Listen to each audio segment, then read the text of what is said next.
How can you strike a balance between good times and goal setting? Jen says there are a few simple tweaks you can make. One. Let go of comparison.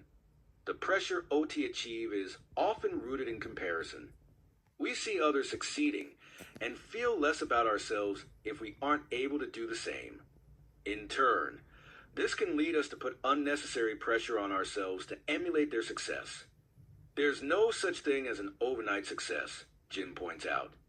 There has undoubtedly been a lot of background work, and maybe even a team of people to help bring that person's goal to life. When looking at others, it may help to bear this in mind. Remembering the popcorn analogy could prove useful too. According to the popular adage, popcorn is prepared in the same pot, in the same heat, and in the same oil, and yet the kernels do not all pop at the same time. Humans are the same. We all progress at different rates, so sit tight. Your pop is coming. 2. To be realistic. We're more likely to be rigid with our goals when we've set the bar far too high to begin with. You need to get objective and rational about what is achievable, Jen advises. For example, doing a triathlon in 6 weeks' time when you've never run a K5 is pretty unachievable, and as much as you might want OT, do it.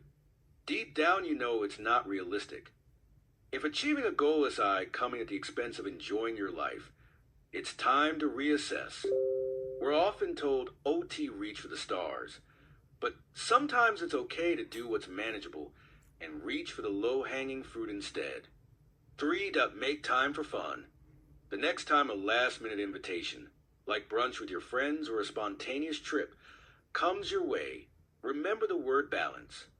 The goal is to have rewarding and fulfilling experiences in each area of your life, rather than tipping the scales in favor of one, like your career, for example. A good question to whip out when you aren't sure which area of your life to prioritize: how does this opportunity fit into my overall life plan? Just like you create routines and put strategies in place to achieve your goals, it can be helpful to pencil fun in the diary, too, making it less likely to fall by the wayside. 4. Change your perspective.